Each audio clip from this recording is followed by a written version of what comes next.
Hello hi welcome to Navya Gowda YouTube channel. ಇವತ್ತು ಕಡಲೆಕಾಳು ಗೊಜ್ಜು ಹೇಗೆ ಮಾಡೋಣ ಅಂತ ಬನ್ನಿ. ಫಸ್ಟು ಮಸಾಲೆ ರೆಡಿ ಮಾಡ್ಕೊಳ್ಳೋಣ. ಮಸಾಲೆಗೆ 3 ಸ್ಪೂನ್ ಕೊಬ್ಬರಿ ಹಾಕ್ಕೊಂಡಿದ್ದೀನಿ, ಶುಂಠಿ, ಬೆಳ್ಳುಳ್ಳಿ,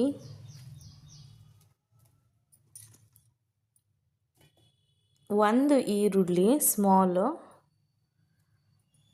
ಟೊಮೊಟೊ 2 ಹಾಕ್ಕೊಂಡಿದ್ದೀನಿ, ಸ್ಮಾಲ್ ಚಿಕ್ಕದು 2 ಟೊಮೊಟೊ ಹಾಕ್ಕೊಂಡಿದ್ದೀನಿ, ಚಕ್ಕೆ ಲವಂಗದ ಪುಡಿ, ಸಾಂಬಾರು ಪುಡಿ 2 ಸ್ಪೂನು, ಕೊತ್ತಂಬರಿ ಸೊಪ್ಪು. ಇದನ್ನು ನುಣ್ಣಗೆ ನಾವು ಗ್ರೈಂಡ್ ಮಾಡ್ಕೋಬೇಕು. ಸ್ವಲ್ಪ ನೀರು ಹಾಕ್ಕೊಂಡು ಗ್ರೈಂಡ್ ಮಾಡ್ಕೊಂಬರೋಣ. ನೋಡಿ, ಈ ಥರ ಗ್ರೈಂಡ್ ಮಾಡ್ಕೊಬೇಕು. ಇವಾಗ ಕಾಳುಗೊಜ್ಜು ಹೇಗೆ ಮಾಡೋದು ನೋಡೋದನ್ನು. ಕುಕ್ಕರ್ ಇಟ್ಟಿದ್ದೀನಿ. ಕುಕ್ಕರ್ ಕಾಯಕ್ಕೆ ಇಟ್ಟಿದ್ಮೇಲೆ ಒಂದು 4 ಸ್ಪೂನ್ ಎಣ್ಣೆ ಹಾಕ್ಕೊತಾ ಇದ್ದೀನಿ. ಎಣ್ಣೆ ಕಾದ ನಂತರ ಒಂದು ಈರುಳ್ಳಿ ಹಚ್ಚಿ ಉದ್ದುದ್ದಕ್ಕೆ ಹಾಕ್ಕೊಳ್ಳೋಣ. ಎಣ್ಣೆಯಲ್ಲಿ ಈರುಳ್ಳಿ ಸ್ವಲ್ಪ ಬ್ರೌನಿಷ್ ಆಗೋ ಥರ ಫ್ರೈ ಮಾಡ್ಕೋಬೇಕು. ಆಮೇಲೆ ನೆಕ್ಸ್ಟು ನಾನು ನೈಟ್ ಕಡಲೆಕಾಳು ನೆನೆ ಹಾಕಿದ್ದೆ, ಬೆಳಗ್ಗೆ ಎದ್ದು ಮಾಡ್ತಾಯಿದ್ದೀನಿ. ಕಡಲೆಕಾಳು ಹಾಕ್ಕೊಳ್ಳೋಣ. ಒಂದು 4 ಮಿನಿಟ್ಸು ನಾವು ಕಡಲೆಕಾಳನ್ನ ಚೆನ್ನಾಗಿ ಫ್ರೈ ಮಾಡ್ಕೊಳ್ಳೋಣ. ಒಂದು ಟೊಮೊಟೊ ಹಚ್ಚಿ ಹಾಕ್ಕೊಳ್ಳೋಣ, ಚೆನ್ನಾಗಿರುತ್ತೆ.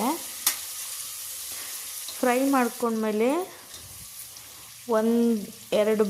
ಎರಡು ಆಲೂಗೆಡ್ಡೆ ಹಾಕ್ಕೊಳ್ಳೋಣ. ಕಟ್ ಮಾಡಿ ಹಾಕ್ಕೊಂಡಿದ್ದೀನಿ. ಈಗ ರುಬ್ಬಿರುವಂಥ ಮಸಾಲನ ಹಾಕ್ಕೊಳ್ಳೋಣ. ನೋಡಿ, ಈ ಥರ. ಈಗ ಸ್ವಲ್ಪ ಮಿಕ್ಸಿ ಜಾರ್ ಇದು ಮಾಡಿ ಸ್ವಲ್ಪ ನೀರು ಹಾಕ್ಕೊಬೇಕು. ರುಚಿಗೆ ತಕ್ಕಷ್ಟು ಉಪ್ಪು, ಸ್ವಲ್ಪ ನೀರು ಹಾಕ್ಕೊಳ್ಳೋಣ. ಈಗ ನೋಡಿ, ನೀಟಾಗಿ ಮಿಕ್ಸ್ ಮಾಡ್ಕೊಳ್ಳಿ. ನಿಮಗೆ ಯಾವ ಹದಕ್ಕೆ ಬೇಕೋ ನೋಡಿ, ಸಾಕು. ಇಷ್ಟು ಗೊಜ್ಜಾಗಿರೋದ್ರಿಂದ ಈ ಹದದಲ್ಲಿ ಇಟ್ಟರೆ ಚೆನ್ನಾಗಿರುತ್ತೆ. ಈಗ ಒಂದು ಕುದಿದ ನಂತರ 2 ಬದನೆಕಾಯಿ ಹಾಕ್ಕೊಳ್ಳೋಣ. ಈಗ 2 ವಿಷಲ್ ಹಾಕೋ. 1 ವಿಷಲ್ ಅಥವಾ 2 ವಿಷಲ್ಲು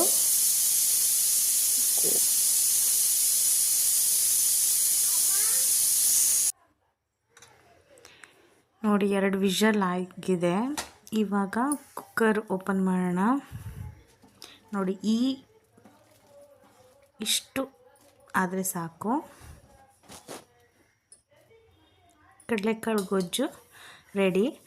ಬಿಸಿ ಬಿಸಿ ಇಡ್ಲಿಗೆ ಕಡಲೆಕಾಳು ಗೊಜ್ಜು ಸಿಂಪಲ್ಲಾಗಿ ಮನೇಲೇ ಮಾಡ್ಕೊಳ್ಳಿ.